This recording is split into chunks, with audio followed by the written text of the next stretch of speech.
Bonjour à toutes et à tous. Aujourd'hui, on va s'attaquer à un problème qui, à première vue, a l'air complètement impossible. Ça nous vient tout droit des Olympiades de mathématiques de Singapour. Et attention, il s'agit d'une somme de 6000 termes. Oui, oui, 6000. Alors la question qu'on se pose tous, c'est ça.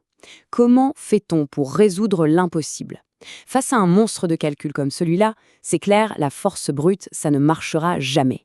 Non, il faut voir ça plutôt comme une énigme, un mystère à percer. Et la voilà, la bête. Il faut trouver la valeur de cette somme gigantesque. Regardez-moi ça.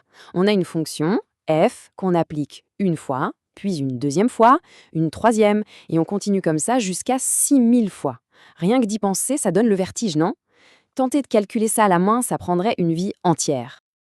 Ok, alors par où on commence? Comme dans toute bonne enquête, il faut d'abord examiner les pièces à conviction. Et la pièce maîtresse, ici, c'est évidemment cette fameuse fonction f. La voilà, cette fameuse fonction. C'est elle, le cœur du réacteur. Chaque terme de notre immense somme est généré par cette petite formule. Bon, elle n'a pas l'air si méchante que ça, prise toute seule, mais c'est le fait de l'utiliser encore et encore et encore qui crée toute la complexité.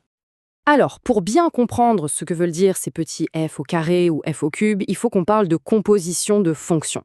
Surtout, pas de panique, le mot fait plus peur que la chose elle-même. C'est tout simple en fait.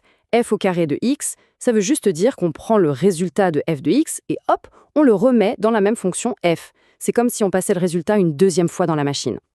Imaginons un peu le truc. On commence, on calcule f de x. Ça nous donne un résultat. Ok, on prend ce résultat et on le réinjecte dans notre machine f. Et paf, ça nous donne f carré de x.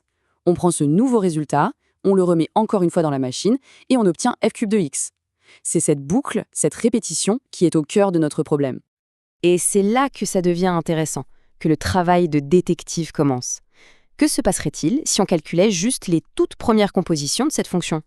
Souvent en maths, les problèmes les plus tordus cachent en fait des motifs, des schémas très simples. Alors, partons à la chasse au trésor. Après quelques calculs, voilà ce qu'on trouve. Bon, f de x, c'est notre point de départ. F carré de x, ça se simplifie en quelque chose de surprenant, très différent. F cube de x nous donne encore une autre expression. Mais la vraie question, c'est que se passe-t-il à la quatrième étape? Qu'est-ce que f4 de x va nous donner? Et là, c'est le coup de théâtre. f4 de x est égal à x, tout simplement. Après 4 applications de la fonction, on retombe exactement sur notre point de départ. C'est dingue, non? C'est comme si la fonction faisait un tour complet sur elle-même et se réinitialisait après 4 étapes. Et ça, ce n'est pas juste une petite curiosité mathématique. C'est la clé. La clé qui va absolument tout déverrouiller. C'est cette découverte qui va transformer une montagne de calculs en une simple promenade de santé. Maintenant qu'on a la clé en main, regardez bien comment ce puzzle de 6000 pièces va littéralement s'effondrer sous nos yeux pour révéler quelque chose d'une simplicité déconcertante. Souvenez-vous, le problème de départ nous demandait de faire tout ça pour une valeur bien précise de x, 1/2. Eh bien, allons-y. Appliquons notre cycle de 4 à ce nombre. Et là, quand on met des chiffres dessus, la magie opère. Le tout premier terme, f de 1/2, eh bien ça vaut moins 3/20. Le deuxième, moins 50e. Le troisième, 1/15e. Et le quatrième, on retombe pile poil sur notre 1/2 de départ. Le cycle est bouclé. Ça veut dire que le cinquième terme sera de nouveau moins 3/20, le sixième, moins 50e, et ainsi de suite. À partir de là, la logique est limpide. Notre interminable somme de 6000 termes, en réalité, ce n'est rien de plus qu'une simple répétition en boucle de ce petit bloc de 4 valeurs.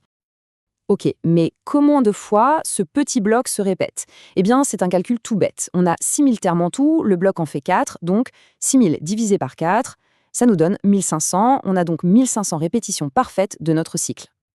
Le problème, c'est donc métamorphosé. Il suffit maintenant de calculer la somme de ces 4 premiers termes, ce petit bloc unique, et ensuite de multiplier le résultat par le nombre de fois où le bloc apparaît. On y est presque. Le monstre a été apprivoisé. Il ne nous reste plus qu'une petite opération d'arithmétique pour connaître enfin le mot de la fin. Regardez cette transformation. Ce qui était une addition de 6000 termes bien compliqués est devenu une simple multiplication, 1500 fois la somme de notre petit bloc. Et après calcul, on trouve que la somme d'un bloc est de 119 sur 300. Multiplié par 1500, le résultat final est 595. Et voilà, c'est la réponse, simple, nette, précise. Incroyable. Bon, alors qu'est-ce qu'on retient de tout ça? Parce qu'au-delà du chiffre 595, il y a une idée beaucoup plus grande, beaucoup plus puissante. La vraie solution, ce n'était pas de se lancer dans le calcul, mais de trouver le schéma sous-jacent. L'élégance des mathématiques, c'est souvent ça, révéler un ordre caché derrière un chaos apparent. Et ça nous amène à une dernière question, pour aller plus loin. Dans notre monde, que ce soit en sciences, en économie ou même dans nos vies de tous les jours, combien de problèmes qui nous paraissent insolubles ne sont en fait que des motifs, des cycles cachés qu'on n'a pas encore appris à voir? Voilà qui laisse songeur. Merci d'avoir suivi cette analyse.